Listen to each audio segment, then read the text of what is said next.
Welcome back, everybody. It is Monday night, mid-March, so the weather's starting to break. Things are starting to get a little warmer down here, at least in the Midwest. Hopefully, wherever you are, things are getting better as well. Uh, it's a fun one. We're going to talk probably the most unexciting position in fantasy. We're going to talk corners tonight. But we've got some good news. We've got some good news for those of you that are Cowboys fans out there. So we've got plenty to talk about tonight. It'll be a good night. But first, before we get into all that, Mr. Kraig, how we doing tonight? It was the most Monday I've had in a while, so it's good that it's over with. I'm sure it'll follow up with very Tuesday, but we're here talking football, so for the next hour or so, I can be off somewhere else. How was your Monday, Paul? Work was fine. I slept horrible last night. Weekend was fun. I know you made a bunch of money on the weekend and top We'll shotting see. it up, and yeah, We'll I mean, see. I had a fun weekend just browsing through cards, and if you don't know, all three of us are pretty active collectors. So, hey, Brad, how was your weekend? It was busy. Had one daughter staying the night with some friends Friday night, so we took the other one out on a date night, and Saturday spent the afternoon digging into tape on players that I probably won't draft, but needed to evaluate anyway. So that was exhausting. Tried to catch a little hockey while I could. Just trying to enjoy this quiet season of sports before we get back to football here in a few months. And I don't know. It's the weekends seem to fly by. Like I had these grandioso plans of things I wanted to do, and really only accomplished like a third of what I'd hoped for. But so be it. I can't complain. Counting it down, we got a vacation coming up here beginning of April, so I'm ready to get out of here and go down to the beach and relax a little bit and try not to think about all this enjoyable fantasy and all the things that go with it. I'm ready for a vacation. I haven't had one in a while, so hopefully I don't check out too soon, but we'll see. Okay, so and also to Craig's point, you probably will make money. I mean, that Luca alone should fetch you a king's ransom, and if it doesn't, then you've probably done something wrong. Just saying. We'll see. They're working the kinks out. People are getting all antsy over there on the Top Shot, and we'll have to see how it goes. But if NFL Top Shot comes here, look out because that'll explode even more. I think. Yeah, well, because I would actually try that. The NBA stuff looks cool, but I'm like, oh, I'm not the biggest NBA guy, so I would not be the best guy to jump into there. So, card collectors, this is a fun time to be a card collector. I mean, there's a lot going on in the market. So, Very true. okay, so news and notes. Obviously, everybody's seen the big news of the day. Isaiah Wilson traded from Tennessee to Miami. No, I'm just kidding. That's not the big news of the day. Dak Prescott, 4-year deal. Was it 160 million? I didn't pay attention to too much of the details of it just yet, but I did see it was they finally got something done, which actually, like we were talking about before the show, I was really surprised that they got something done. I mean, like you were saying, Paul, I figured the franchise tag would get brought into play and and go from there. So, Kraig, I know you're the resident Wisconsin Dallas fan. How you feel about this for your team, for fantasy? What's your thoughts about it? For fantasy, I think it just sort of cements what we had been seeing out of him. I mean, he was a high quality quarterback beforehand. They still have the same weapons around him for the most part. We'll have to see what happens with like Gallup and if they're going with it, sticking with Jarwin rather, if Zeke can bounce back. But my biggest concern for them is a concern that people don't really think about. But the days of the completely dominant offensive line, I think, are past them. Tyron Smith just can't stay healthy. He's still good when he's out there, but if you're not on the field, not helping out the team. Collins was hurt a lot last year. Frederick had to retire or chose to retire, but either way, he's gone. So there's a lot of areas that they need help with to keep him upright and healthy because we kind of saw last year they aren't doing a whole lot without Dak behind center. And I do like the contract better than that monstrosity like the 6 years guaranteed that they were talking about and all that, like last year. The shorter contract for 4 years. They're saying it's sort of like a 3 year because, they're probably going to have to rework it or figure something out after the third year with the way that it's set up. But, this is sort of what the going rate is for quarterbacks these days. You're going to have to pay up to get one, especially if it's a good one. And, the situations that people talked about, well, could they trade him? Like, well, I didn't think that was ever really an option, but let's say they do decide to trade Dak. Everyone knows you're going to have to either draft one or go out and trade for one, like Russell Wilson been mentioned by some people. That kind of limits your options and you lose your bargaining power. And at the same time, if you go get another quarterback, you sort of lose a lot of your trade value with that because everyone knows you're not going to be keeping him around if you're getting another starting quarterback. So they were in a tough spot. I'm fine with the contract. I mean, it's sort of like Thanos said, it's inevitable. I kind of felt that they were going to figure out something with him. But I'm a numb Dallas fan. I've stuck by my team through Quincy Carter and Chad Hutchinson and all this sort of stuff. Then leading up to Romo, and for many different reasons, they just never got there with Romo. And now it kind of feels like it's going to be the same thing with Dak, where Jerry throws all this money at the team to get all these high-priced toys, but the issues never really get fixed, and you're just sort of stuck in no man's land. And I think it's going to be that way till Jerry's gone. But that's the jaded Cowboys fan in me. I hear you. I've talked enough. Paul? Hear you.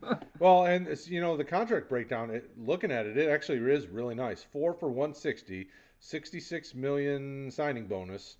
Average salary obviously is 40. Total guarantees are only 126. So, with incentives, that's a lot, though. I mean, that is a lot of money, but in the quarterback market, that's not terrible. And thank you Spot Track for the good numbers on that because. Yeah, I don't know. Paul, what do you think about it? It's one of those things that I looked at and just went, okay, it's happening now. It could have happened 2 years ago, 1 year ago, a month ago. They franchise him this year. It happens next year. I mean, I don't really think anything of it because I didn't think he was going to realistically leave. It's just, okay, they signed him now. Okay. I mean, if you're going to franchise him anyways, you might as well just be like, all right, well, we're paying you. Yeah. It doesn't mean much. Yeah. I mean, he's number 2 behind Patrick Mahomes when it comes to total value of a contract. So it saves them a lot of money this year, though, in terms of if they want to go out and make moves compared to what he's making this year. His cap hit this year compared to what that franchise tag was. So I'm sure Jerry has some plans that'll work out perfectly, like they always do for going out and spending money. Or, maybe we'll trade a couple first-round picks for Roy Williams or Joey Galloway or something like that when Gallup leaves. So. And the other piece of news outside of Dak Prescott, which you guys mentioned before that I forgot about, was Marcus Maye got franchise tagged. That's actually IDP relevant news because Marcus Maye is he's a decent safety. He's not like a top guy, but he's definitely a usable piece of that defense. And that's nice to see that Robert Saleh thinks that he's worth keeping around. That's an interesting thing. Paul, what do you think about Maye being franchised? I think, what is he, 28 years old? So he's still got a little bit of leg left under him. I think it basically says that they want him for one season so that once they draft everyone, they at least have someone who can show them the ropes. I don't think that they're going to ultimately sign him for anything beyond this year, but they need a couple veterans, at least at some positions, and he knows the locker room, so okay. I mean, they're overspending for him, but there's a lot worse options to overspend than this. For sure. What about you, Mr. Kraig? He may not be someone that you want to go out and be spending money on in fantasy leagues.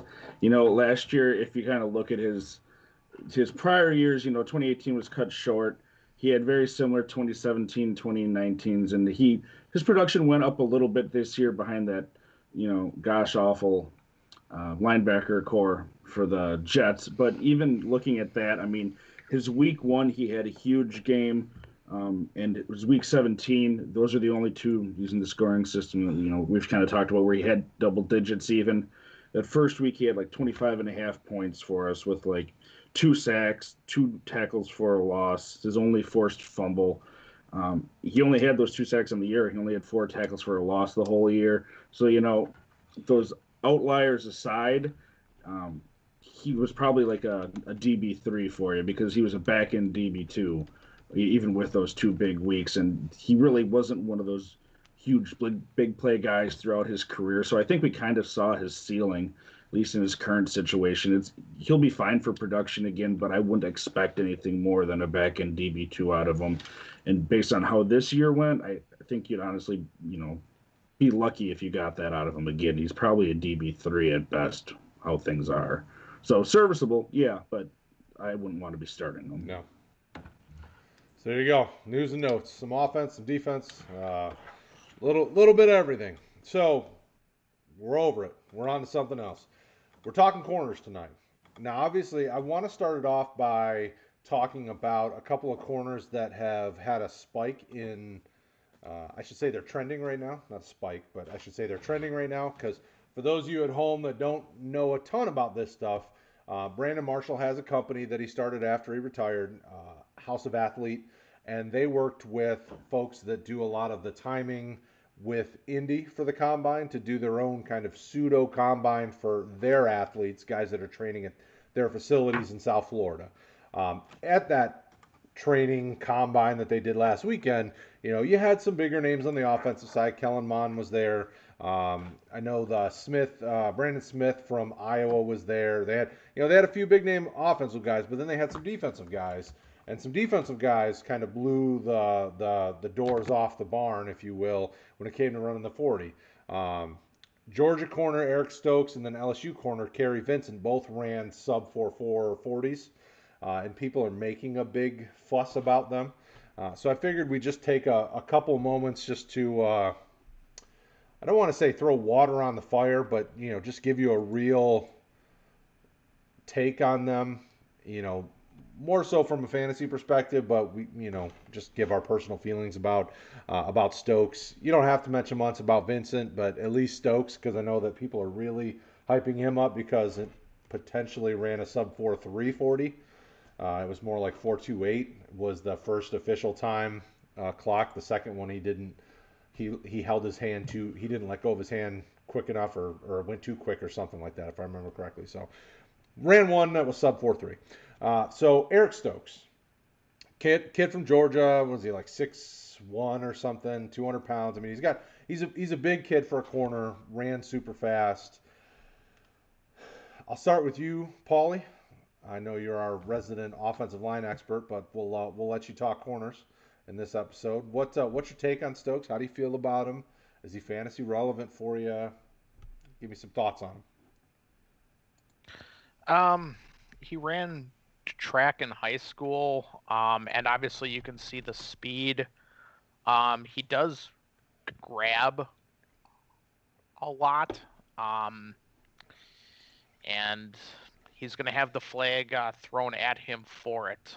He does have technique issues with the hip mirroring and stuff. I felt his handwork was a little suspect in press with it. He does have tackling issues, but I don't know exactly what the reason was, but I said that they're fixable for it, so I'm not willing to completely knock him for it.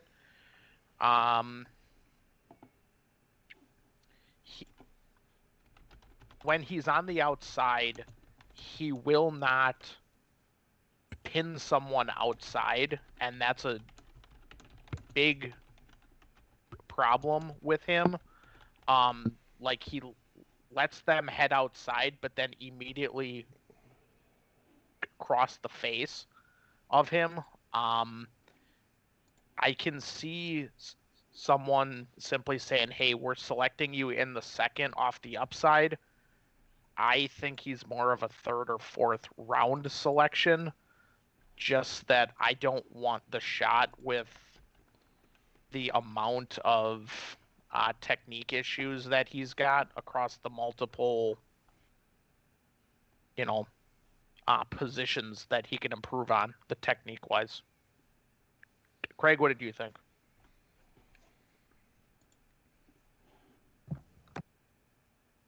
Oh, we lose the Kraig. No, I just can't figure out when it's on mute. Sorry. Nice.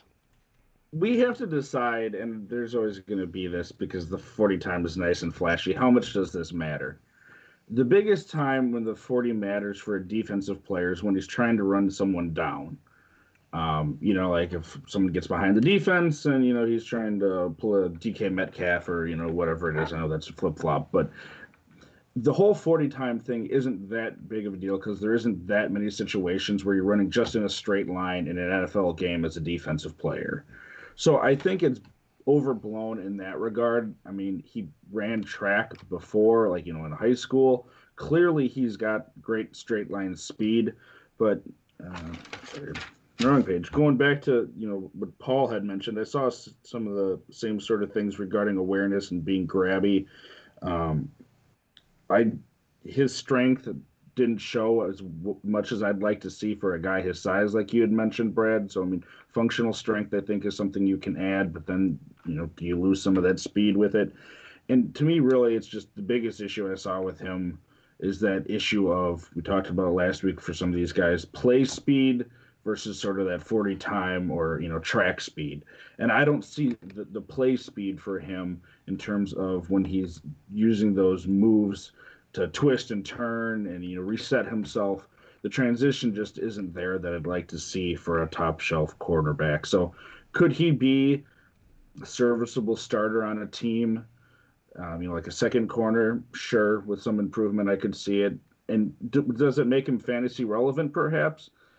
Yeah, I mean, if he starts off where he's going to be starting his rookie year and he has that ability to run some guys down, on broken plays or stuff to get you tackles, he could be fantasy relevant if you're in a cornerback specifically, but he's not a guy I'm going seeking out by any means. Yeah.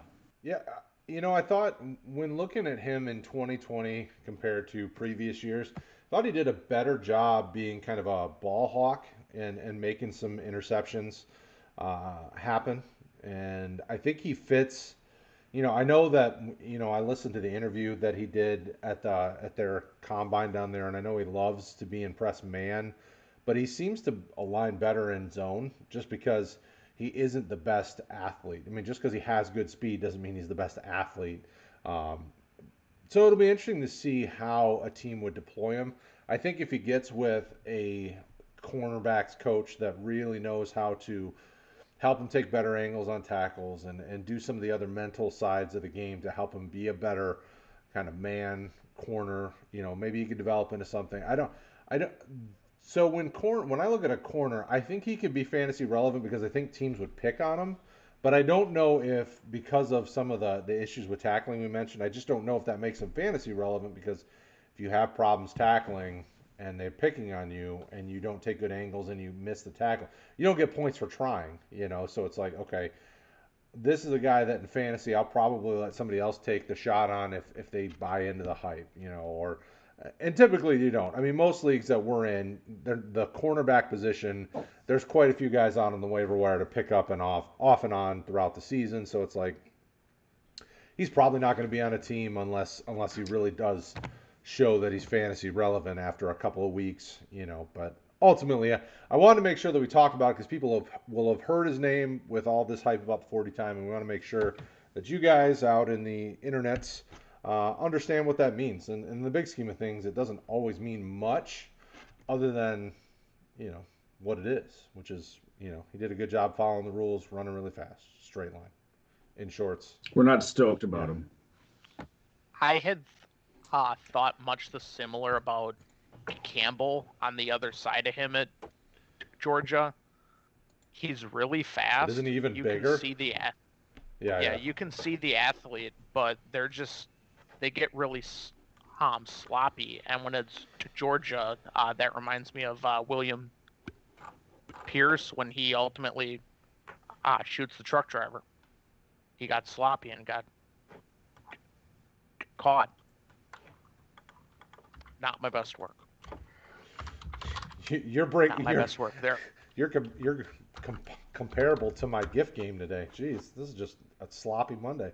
That was not the best. And when you think about it, Georgia's not really a school that pumps out high quality corners. I mean, like think about the last one that was drafted in the first round was DeAndre Baker. He's already on a new team.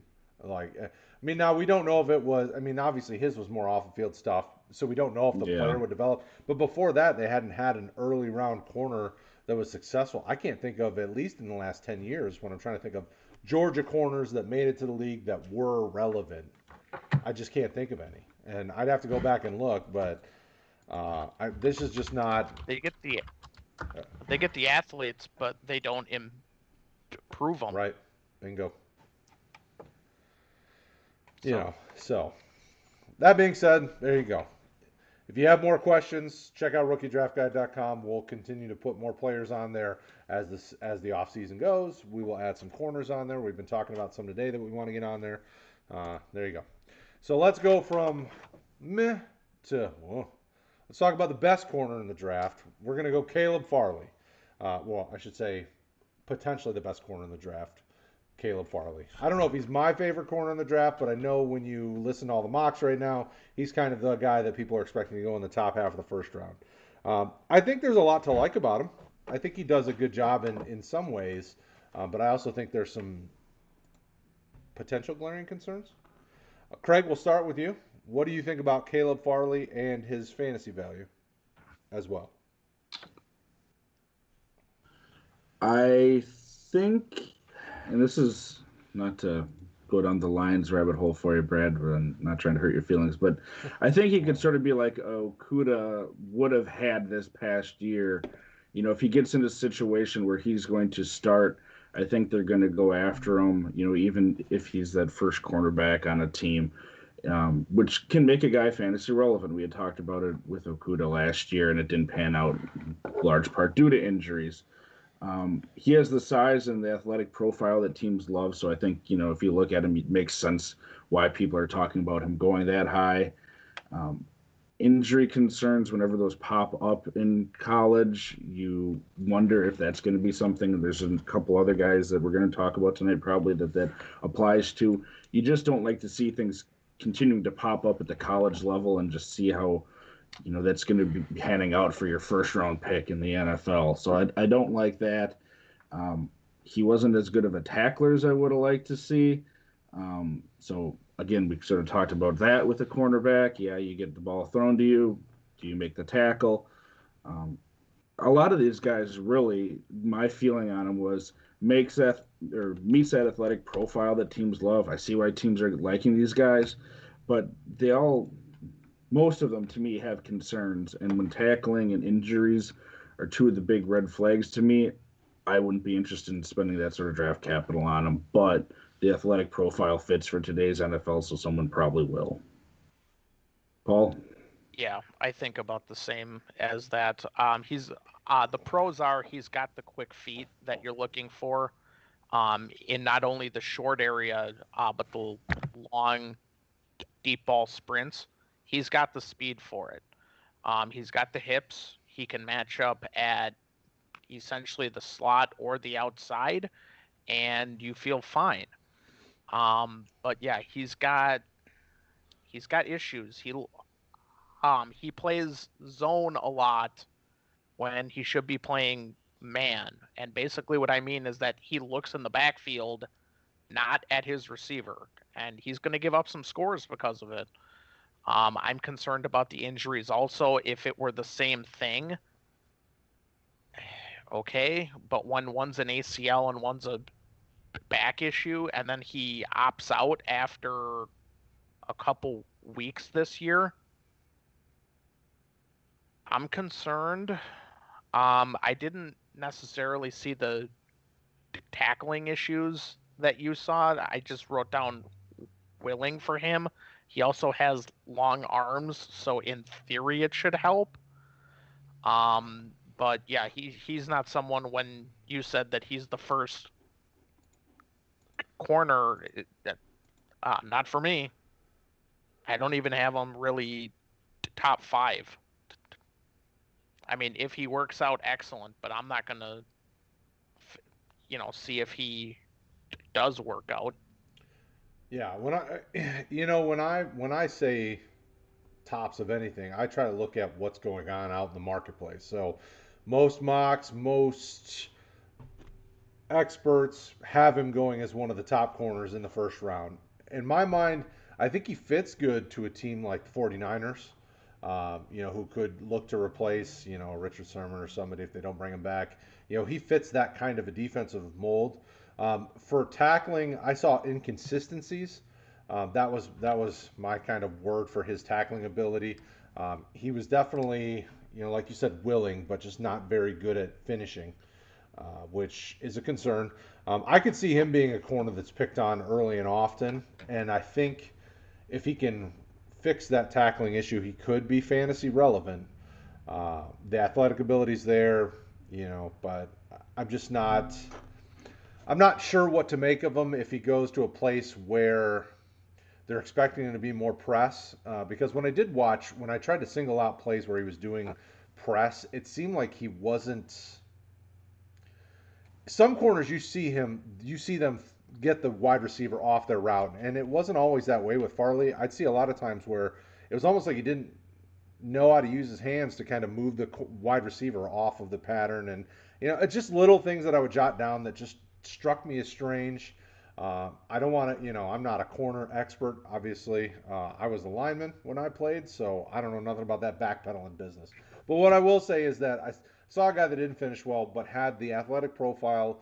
And I'm starting to wonder if there's a trend that coaches are not coaching up the athletes at the cornerback position, because I noticed I have a lot of notes on a lot of these guys where I'm like, seemed like they just weren't coached up very well because they look like they can do what they need to do. They have the athletic ability, but something's missing. So I've got concerns with Farley, but I can see where people think he's probably one of the better corners in the draft. I'm just not sure I'm sold. And I'm not really sure, if Farley, Surtain, Horn, like the guys that they're pegging as first round corners, I don't know if they're my top, in my top five in any specific order. Like, I like Greg Newsome a lot. I like uh, the kid from Syracuse quite a bit. I mean, I don't think he's first round value, but there's the corners that I liked when I watched them on tape. I'm like, oh, these aren't the guys that these people are naming. What am I missing? So I've been really digging into some of these corners and trying to understand it more so just so I can better understand the corner evaluation. But fantasy wise, I don't know that any of these first round corners are going to be super fantasy relevant unless they get picked on a lot and can be better tacklers. Because I have issues with Farley, Surtain, and Horn as inconsistent tacklers. But we'll go to Surtain next, Craig, and we'll let you start with him. 6'1", 203. Bama, Bama pumps these guys out in the NFL like every year you see some corners from Bama. So what do you think about Mr. Patrick Surtain? To start off, and with another one, or maybe a couple other ones we'll talk about, he's got the pedigree, he's got the awareness and IQ to succeed at the NFL. He knows what it takes to succeed in the NFL, sort of being brought up. I like him. I have him as my number 2. I guess sort of that inconsistent tackling thing that you had mentioned. I have that here with him too, although it's hard to see that sometimes in Alabama. With the way that things get thrown around on that team and the way those guys play. I think sometimes, we've talked about, some of the different positions in Alabama defenders going to the pros and how much of it was the people around them that they were playing with versus their own ability, and then how that translates to the NFL. I'm not saying he's not going to succeed. Like I said, he's my number 2. And I thought that he was better in zone than man coverage. Myself, that's what I got. Paul? Yeah, I guess I'm higher on him than you guys are. He plays really physically, not only at the line, but also when they throw up the 50-50 shot. He's really physical. He will grab, but it's not frequent for him. But yes, I did prefer him zone because how physical he plays. tackling was fine. He didn't make one that I said yes, but he also didn't miss one that I went, oh no. I have him number 1. I remember in January-ish, they were discussing him as top 5 overall, and I didn't quite see that high, but I think he goes top 10 to 15 because of the fact that he can play outside, inside, or slide over and play safety. And I don't think that about a whole lot of the others in the draft. If we hit safeties a week or so from now, there's not any of them that I look at it and go, okay, you can play corner also. So I think that will really help him in the process here. When you guys talking about him, it made me think of a stat I saw from PFF that I thought was really telling about Surtain.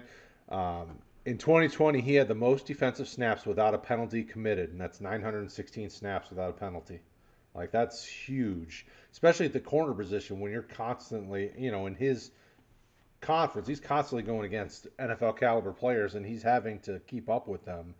And it wasn't like he was getting beat all that often. I mean, he's a sound technical player. His dad definitely prepared him for success at the next level. And quite honestly, of the kids of former NFL corners in this draft, he's the best one by far. I mean, he's very sound. The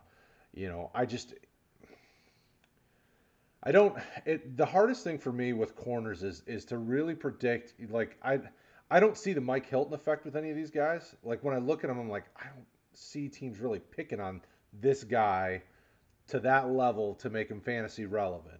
And that's what I'm wrestling with in this draft specifically, because the guys that I think are going to go early enough to be in a position to have to play early on, I don't know which ones are really going to get picked on very often. It's hard for me to see that, and that's the thing I'm wrestling with this cornerback class. You mentioned Samuel, but you didn't say his name. They played high school on the same team. Surtain and Samuel did? Surtain and Samuel. Well, his dad should have. One was on one side, one was on the other. Oh, that's wild.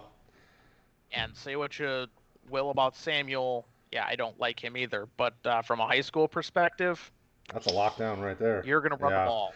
You're gonna run the Samuel ball. can be a ball hawk. Like it's almost like he's boom or bust every play. Like, he's gonna try to make a big play or nothing's going to happen.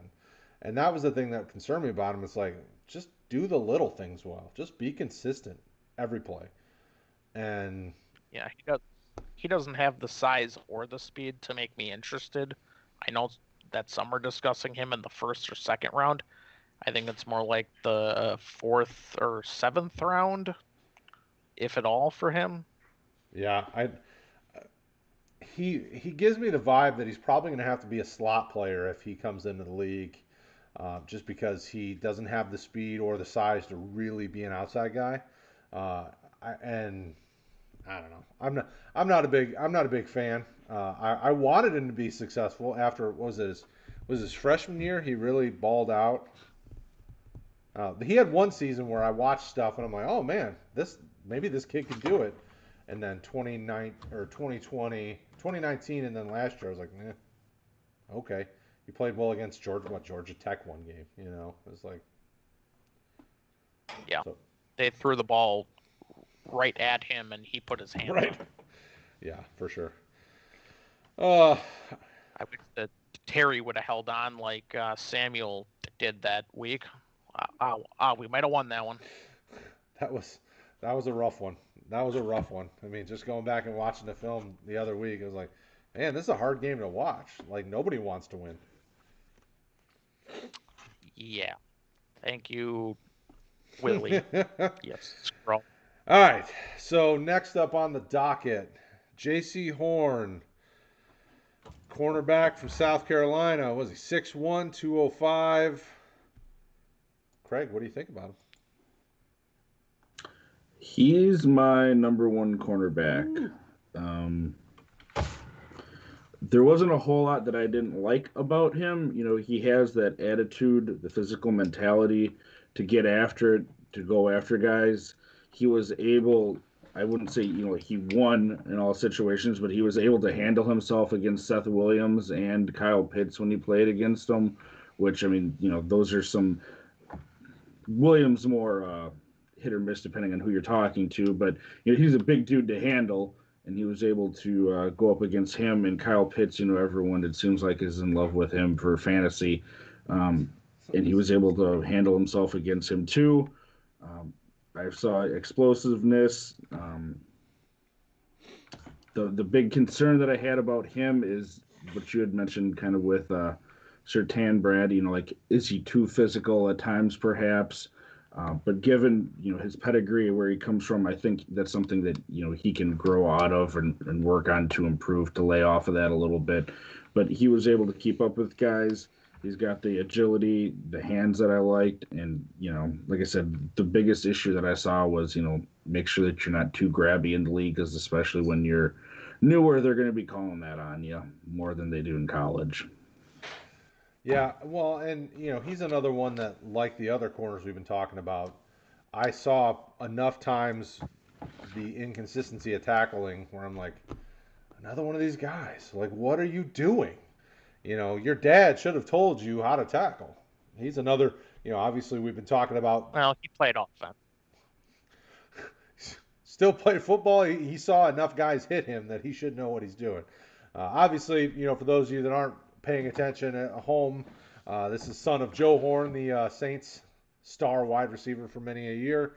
Um, Who whipped out a famous cell phone after he scored he one did. time. Wasn't an old school. Wasn't a little flip phone action. It was like he's making it rain. That's right. He just whipped it out and Couldn't dial it because didn't he have gloves on? Like, what? You ain't hitting buttons. That's fake. Uh, yeah, I think Horn projects to being kind of a number one when he gets to the next level. I think he can be a fine outside corner. I just, and the thing that I want to reiterate is that all these things that we're mentioning are things that can be worked on. You can work on tackling. You can work on taking better angles, wrapping up your guy and bringing him down. It's not like these are things that are such a detriment that these guys are never not going to be good pros.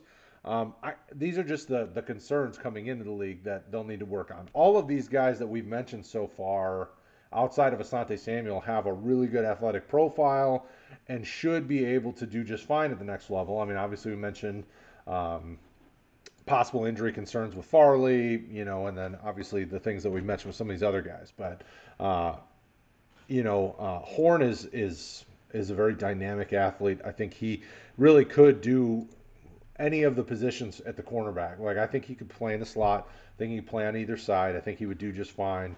Um, I definitely see why he would be your number one. I like him. I'm a fan. Uh, and it wouldn't surprise me if he was the top corner taken. I mean, he could. I don't know that it's going to happen, but he could. What do you think, Paulie? I think the 40 is going to be huge for him. I know that you don't overrate the 40, but for him it's going to really matter. I noticed the same tackling issues that you guys had seen.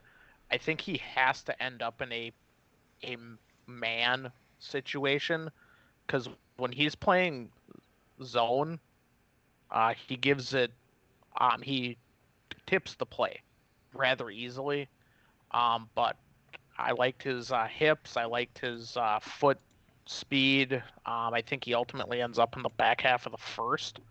But like I said, he could slide into like the third with the 40 that you're not a fan of at the end of it. But I think that's a little more crucial for him than some of these others. But all these others are track athletes, or they ran it in high school, or you're just not concerned. I'm a little more concerned here, Yeah. especially with the speed of the top half of the NFL's wide receiver ones. Yeah, and I'm glad you said that. I thought I saw, in my note, I was looking at my notes. I thought I saw the best action from him as a man guy. Some of his best plays were in man. But it seemed like he was more, and maybe it goes back to the, you know, I don't know if he was it's supposed to be in zone or not, but it looked like he was in zone more than man. But I saw some of the best action when he was in man coverage.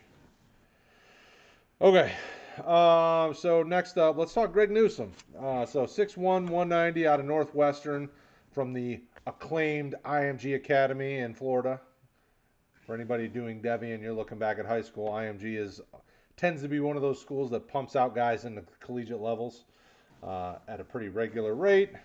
And I honestly think that on any season, if they played your worst 3 or so P5 rosters at the end of the they could year, probably beat them, they might win. or at least keep it close for sure. Yeah. Yeah, they might straight up win. Yeah. I mean, when you look at kind of the top, probably 5 high schools in the country, they all probably could. I mean, there's some pretty big high schools that are. I mean, it's just a factory, and IMG's at the top of that list. He's an interesting player. He's kind of a guy that went a bit under the radar, but seems to be, and I don't necessarily know why all of a sudden, but he's really started jumping up people's draft boards. Whether you're looking at the TDNs or Draft Techs or the NFL.com guys. I mean, he's just kind of started shooting up the board. I like him a lot. I think he's actually a really nice corner. But Kraig, what's your take on him? How do you feel about him? I am worried about him in the NFL. He's a guy he couldn't stay on the field in college, and I didn't think that he's got that sort of length, the arms, the athletic ability to play, but if you can't stay healthy, and I think he needs to be able to put on some functional strength and weight to hold up better in the NFL, and I just don't know if he's going to be able to do it. He's got the timing and the instincts and plays that you'd want. He's smart. He's got good hips. I preferred him, what I saw of him in zone, personally.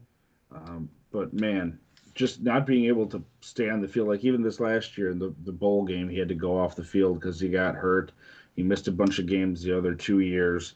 I think that sort of stuff is going to keep teams from drafting him as high as he could go if he was just a guy that was able to stay healthy. And I'm no medical doctor. I'm not going to say that all this is going to pop up in the NFL again. But when you see it consistently happen in college, it has to be in your mind when you're investing a high pick in this guy for the NFL. Our resident OSU fan is telling us he's one hard-nosed Pat Fitzgerald coach, guys. He's better than Shaun Wade. Well, we'll wade into that later, but we're on Newsome now, so. Yeah, he played safety early on, and it really shows when he's tackling. I mean, he's got the skill at it. I mean, I think he's a second or maybe third rounder. I can see how the NFL likes him because they view him as someone who can sit outside, inside, or at I guess the free safety spot and maybe the strong safety. I don't know if he has one spot that you look at him and go, okay, we play you here and we like it. He gets a little tall when he's in the press. And I think it's because he played safety. He doesn't have the reps at the position. I'm concerned that he's not 6'1" also. It will be a measurement I'm interested in. He's more of a pray and hope versus someone that you feel solid on.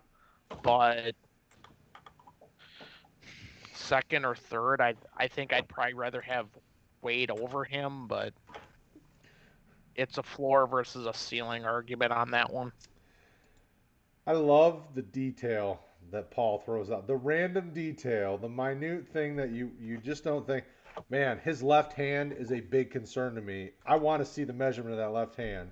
That fifth finger over, looking a little small. No, the size. The height. I know. He's being facetious because I've heard it on a few different shows where you'll find one specific I'm really concerned about, and then you'll say this one specific detail, and I'm not thinking that you're going to go in this direction. All of a sudden, you throw me this curveball like His elbows, You're just I'm waiting concerned about his elbows. Like, I need to see those elbows. I need measurements on those elbows. And I'm like, You've been Because what watching these happens? guys since high school. You know more details than someone me that is figuring out tape for the first year. Yeah, this is what happens when I give you the one per show. You're never sure when it's really going to show up. I guess not. You get scared. I was What's he gonna do with that larger left hand, Brad? We just don't it's know. it's a concern. It's a big concern. I was doing, pre-show. I tend to go over my notes. I tend to do a little looking around to see what the internet's talking about with some of these guys. And for Newsome, I found a fan-sided Green Bay Packers site that did kind of a roundup of mock drafts, and one of the mock drafts has Newsome going to the Packers to pair with Jair Alexander. But they had an interesting statistic that I didn't think about, or I should say I didn't look up pre-show, but it looks like Newsome only allowed a passer rating of 31.7 last year. That's solid. I mean, especially, it wasn't like he was in a crappy conference. I mean, he was going against some pretty solid competition most of the year. So that, that's nice to see, and obviously it helps you kind of build the profile of the kid. I think he's a good tackler. I think he's sound across the board. I think he could put on a little weight and still keep the speed where he's at. I would like to see him more like 205-ish. Probably add another 10 to 15 pounds of muscle would be nice. But I think of all the guys, I think he could step in and at least be able to tackle regularly and consistently, which would be a nice thing because most of these other corners we've been talking about, every one of my notes say, probably needs to get a little bit more sure at tackling. But again, you can be coached up. These guys can come into camp, get worked on, and be fine. Best ability is availability. He doesn't have it. Best ability is availability. He dropped it. There it is. 14 games Yeah, his we don't first say 2 that years here. due to injuries. True. If you're not on the field, you're not getting me fantasy points. It's absolute true story right there. Oh, okay. So we've got a few others that we can talk about. Kraig, were there any on your list that we haven't talked about yet? Well, you dropped it for your buddy Joe, and then you're just going to leave it out Sean there. So Wade. we'll go into Wade. Yeah, he's yeah. trash. I mean, he's not trash. He's just not a guy that I think is fantasy relevant, so I didn't even think about him. We absolutely can talk Sean Wade. The Ohio State University, 6'1", kind of 195, 200-ish pounds, depends on what he weighs in at. What do you think, Kraig? It's all you. I think he needs to be a safety. So might go to a different show. He didn't play well on the outside at all, which is difficult when you're going to be a cornerback. That kind of limits you to sort of like that inside nickel position, or I think he'd be a better fit at safety. And, there'd be some retraining that has to go on. Who knows how well he would fit with that. But, I mean, I agree. I don't see him as a long-term outside cornerback in the NFL. I think that's sort of setting him up to fail with where he's at right now. I know it's a big surprise to everyone, but our resident Ohio State fan Joe wasn't a big fan of him. The one specific name that he pulled out that he didn't like on the team anyway. But I think if they put effort into getting him to switch positions, I mean, he certainly has the athletic ability to play in the secondary in the NFL. Just would he be able to transition to it? I don't know. I wouldn't want to be drafting him high as a cornerback myself, but I'm also not running an NFL team. If he does get thrown out there due to injuries or this or that, he is certainly someone that I think could be fantasy relevant, though, for that reason that I don't think he would be great to have out there for the NFL team, and we know how that goes in fantasy at times. Paul? I think the floor is also the ceiling for him. He's really smart, but he's not overly athletic. He will be physical when tackling, but if somebody throws a 50-50 one up there, he's not physical. I think he has enough foot speed, but the technique it's got problems. And when he plays press, he needs to get down. I think he likely goes in the back half of the second or early third, and you just know that you're not going to get a lot of upside, but you get someone who's going to play 80% of the snaps or something, and just he is what he is. Um, when I was looking back over what I wrote down about him, I thought he played best in zone, so that would fit with being a safety. Especially when a lot of those guys, I don't want to say a lot, I'd have to pull up statistics, but most of the time they're kind of put in, kind of a situation where they have to cover a specific area of the field. They get to be a little bit more zone minded. I think he'd be okay. So I didn't really think about it that way, Craig, about some team drafting him and immediately kind of stuffing him in the back in the back half of the secondary. So if they do that, great. Then he becomes relevant for fantasy and probably better suited to be back there anyway. I, I just don't know. When you're converting to corner from corner to safety, typically it's you're in the back half of a successful career and you still have the mental part of it to do it. So they put you in the secondary, back in the safety side of things. I'm thinking guys. Well, I guess I can't even say that. Minka Fitzpatrick came into the league as a corner and transitioned to safety, didn't he?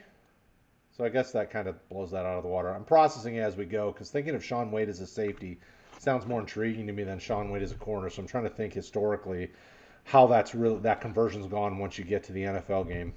But I don't know. I'm not a big Shaun Wade fan. I think he's above average tackler.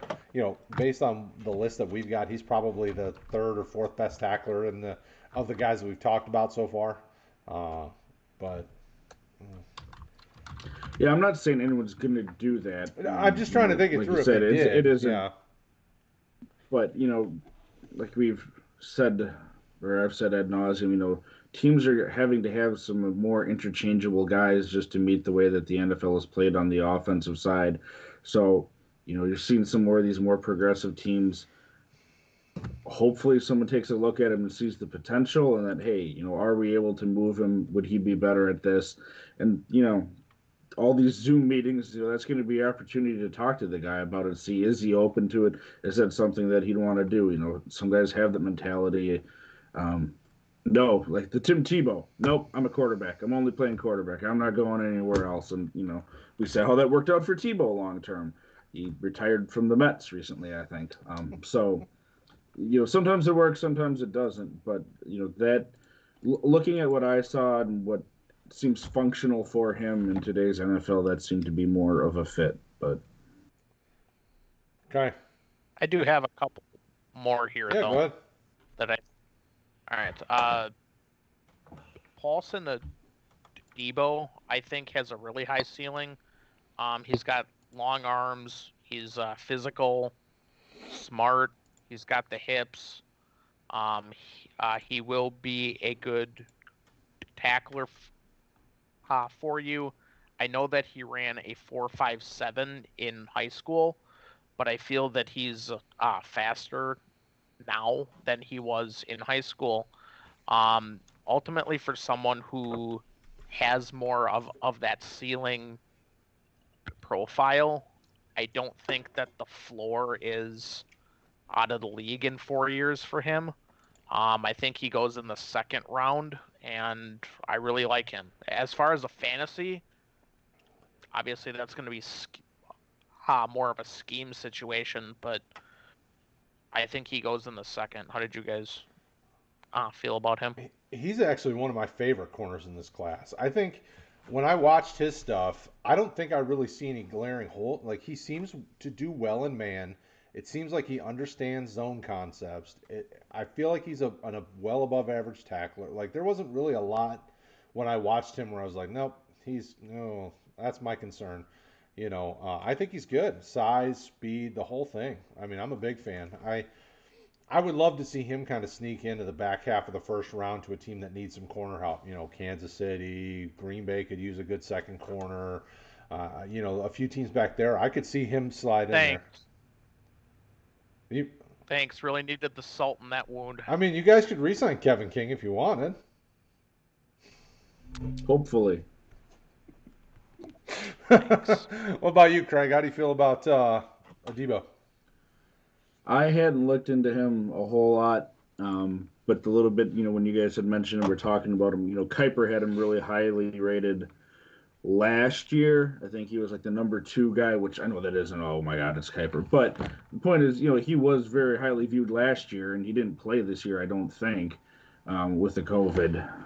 Sound like someone in their 70s now with COVID. But with COVID going on, he didn't play, so you're sort of looking back at what they had last year as well. And, I don't want to be throwing out a whole lot of info that I'm making up off the top of my head, so I'll leave it at that. But, he was highly rated last year. It would make sense. Where does he slot in with the guys from this year? But he should be someone relatively highly drafted unless something crazy has cropped up in the past year that we don't know about. No. My favorite thing about Kuiper is Frank Kelly, no impersonation. It's good. Todd! Oh, no, I always laugh every time I hear him scream at that.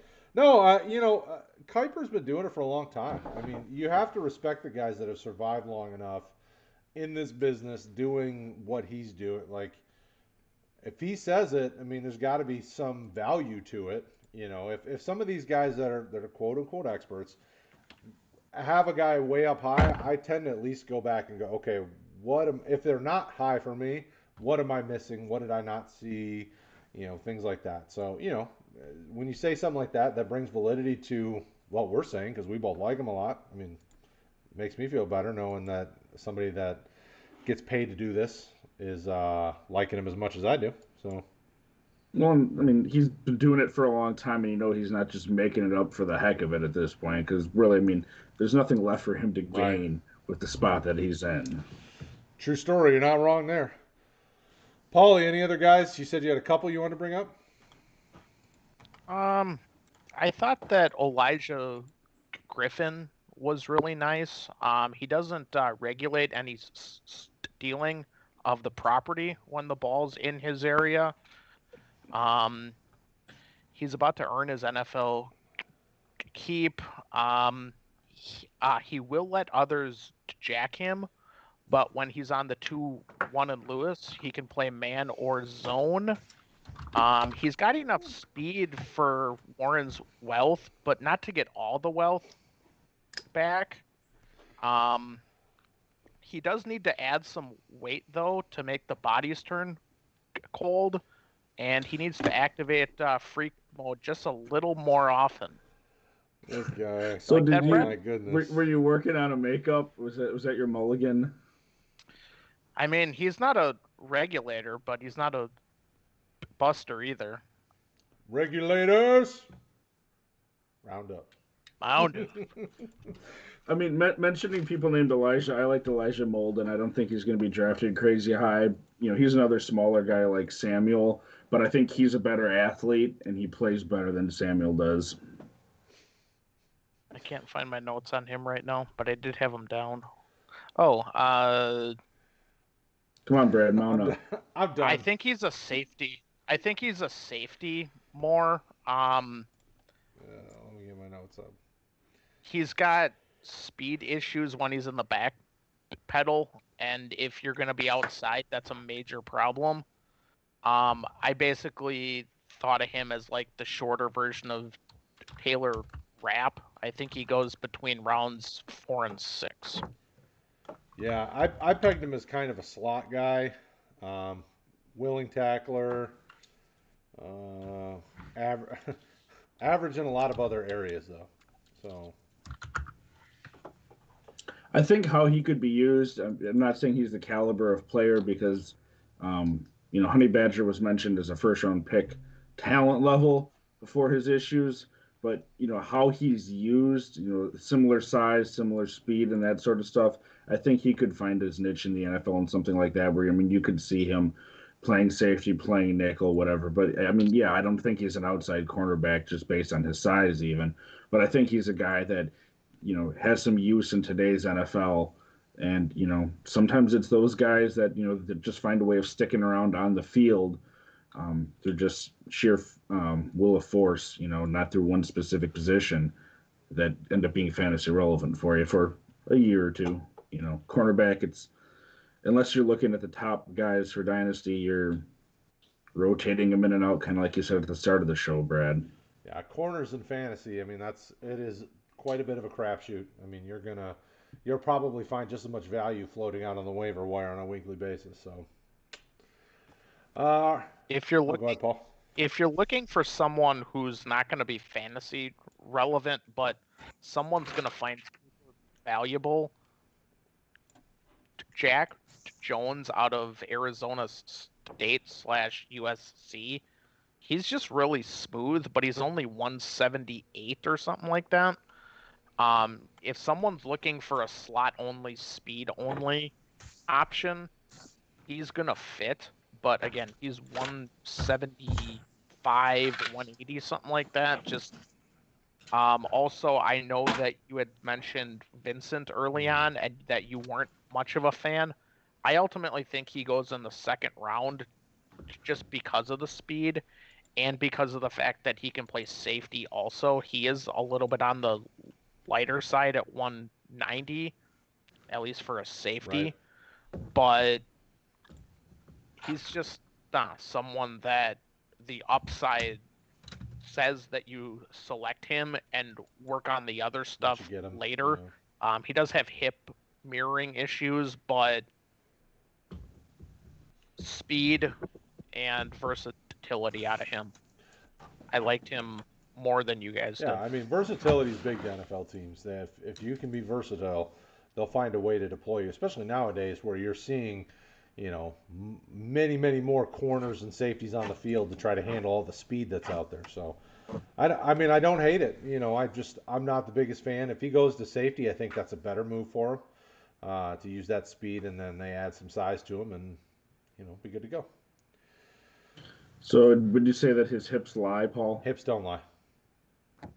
He got hips issues. I mean, lying's an issue, No, Brad. hips don't lie. The song said it. Right, the song said that it. was that's her hips don't lie. No. That was an You can say Kerry Vincent hips don't lie. I mean, that was an interesting Super Bowl halftime, wasn't it? That was interesting in many regards. Many, many regards. Brad probably had to turn it off and hide the women and children or something. This is like what is the 1700s France? Hide your women and children. I don't know what's going on over in Indiana, but anyway, 60s and sun is what's going on in Indiana. I mean, maybe not right now, but earlier today. You're trying to have us wrap it up here. I can tell you're getting antsy to play some Call of Duty. I'm getting antsy. Well, actually, I'm getting antsy to go check on the bays. I've got a Brian Westbrook auto that I'm about to win, so I'm trying to keep an eye on it so I don't lose it. But for what, $299? Brian, you know what? Brian Westbrook got me to many fantasy championships. I owe it to him to have a piece of that memory in my collection. All right. Because he sucked and he got a lot of tackles. Wrong. Not Bryant Westbrook. Philadelphia Eagles. Brian Westbrook. Oh, you're a. I already have fan. a Bryant Westbrook. Yeah, that's my Lions. I was gonna say you're a. Okay, that one makes sense. I was gonna say you're a Lions fan, so no, I actually. And we're talking corners. So I had back in the day. I used to come. This was in my home league when it was still around. I used to come to every draft with my Brian Westbrook jersey on because there was easily 4 or 5 years straight where I was getting into the playoffs, getting deep, and getting and looking good because of him. I was, and there was a couple seasons where he was my only running back, and I was still competing. It was just he was so good for a while there. I was a big fan. So that's it, people. We're done talking. RookieDraftGuide.com if you want to get more in depth, see our actual ratings, the numbers behind it all, see some film, see some bios written by our boy Kraig. You want the good stuff, RookieDraftGuide.com. Also, RotoHeat.com. We've got lots of top 10s and versus articles where we're taking one player, pitting them against another. We got a lot of the team here is working their tails off. So if you haven't liked, subscribed, hit the notification icon, show some love. They earned it. They deserve it. Every one of these guys works their tail off tirelessly to give you the best fantasy football content in the universe. All right? So show some love. We'll talk to you guys on Thursday. We're talking rookie running backs. You're not going to want to miss it. We'll talk